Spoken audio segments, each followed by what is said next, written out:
Shalom Ufrahá, dando continuidade, vivendo com a Parashá, livro do nosso querido Rabino Gloiber, a cobra. De repente aparece a cobra no paraíso. Uma cobra que foi criada originalmente muito parecida com o ser humano, mas com uma diferença.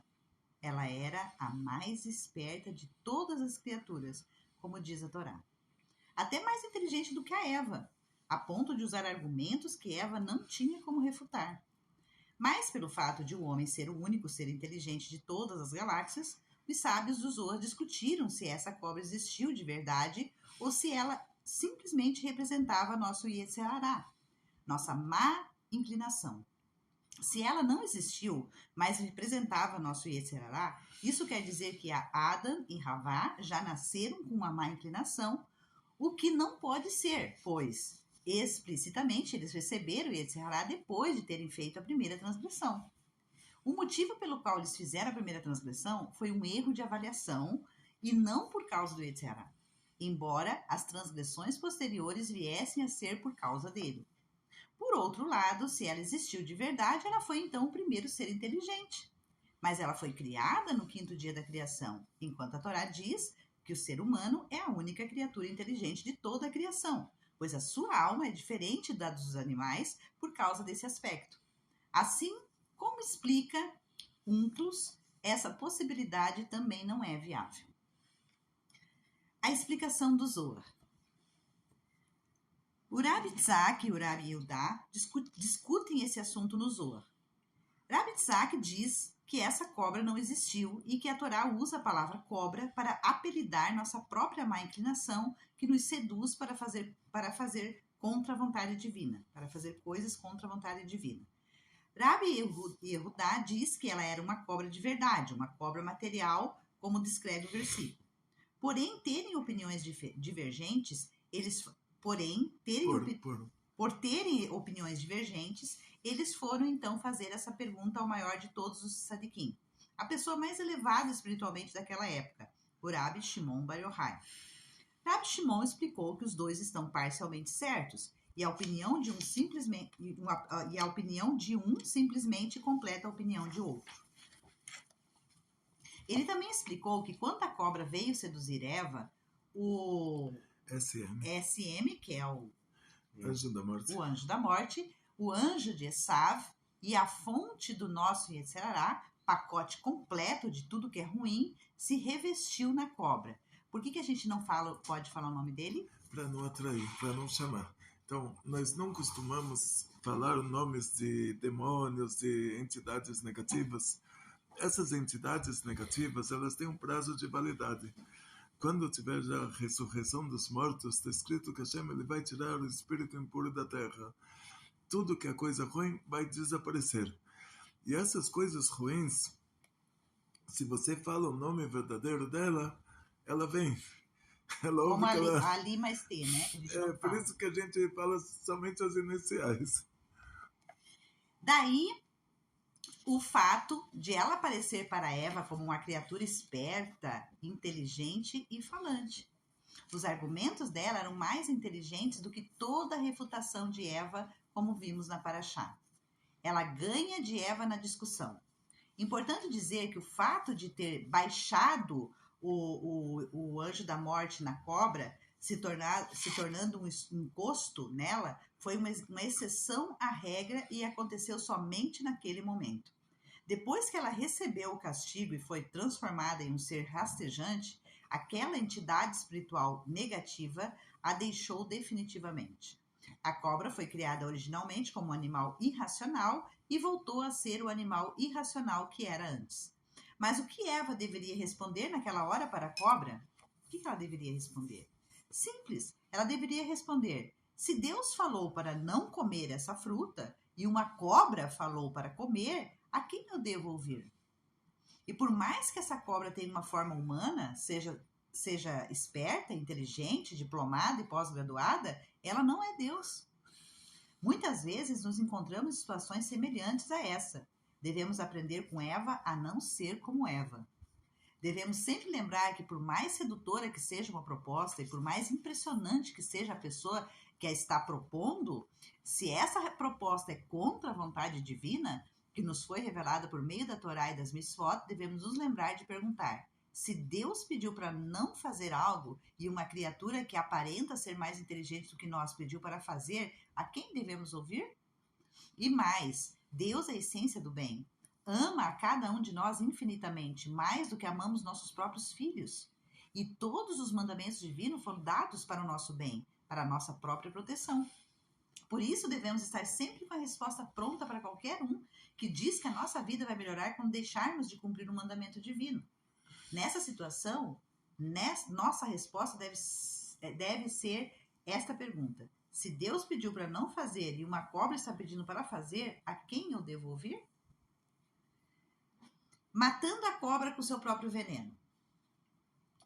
Com quem aprendemos essa resposta que é, na verdade, o soro antiofídico para todas as seduções do mundo? Com a própria cobra.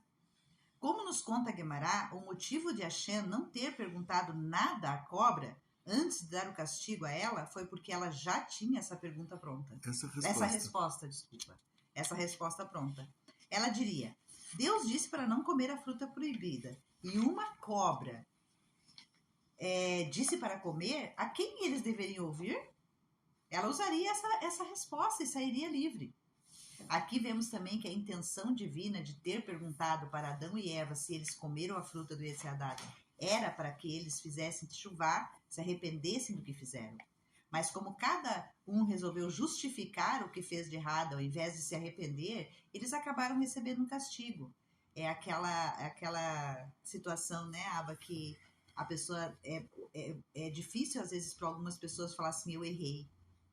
Eu errei. A Parashá da semana passada falou sobre isso, né? Sim. Fala assim: eu errei. Não é difícil. Todo mundo está sujeito a erro. O Rabino Glover mesmo diz: até os anjos erraram. Sim. Então, assim, quando você erra, não justifique seu erro. Só diga somente: eu errei. E acabou. Por exemplo, gritar com alguém porque ele gritou primeiro, ou depois de ter gritado, dizer que gritou por causa disso ou daquilo. Adão justificou o que fez dizendo para Deus que a mulher que ele deu foi quem causou tudo, indiretamente culpando Deus por esse acontecimento. Eva justificou o que fez dizendo que a cobra causou para ela esse deslize, indiretamente culpando Deus por ter colocado a cobra no paraíso. Por que era necessário ter uma cobra no paraíso? Adão e Eva receberam um mandamento divino, o de não comer a fruta do Etz Hadar, a árvore do conhecimento. Para que esse mandamento divino pudesse ser cumprido, eles precisariam ser seduzidos por alguém, e o fato de resistirem a essa sedução consistiria no cumprimento desse mandamento divino. Caso não fossem seduzidos, não seria considerado que eles cumpriram esse mandamento divino, sendo que eles não teriam como provar que o motivo de não terem comido a fruta proibida foi por causa do mandamento divino e não por falta de tempo. Aquele mandamento tinha um prazo de validade de 3 horas, e após isso a fruta já estaria permitida. Deus criou o anjo da morte para essa função, que não era boa, mas era necessária.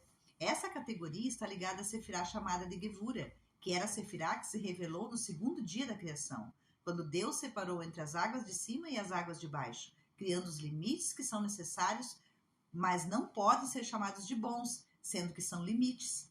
E a Gevurá desce até o fundo do precipício, dando origem às coisas ruins, sendo a pior delas o anjo da morte.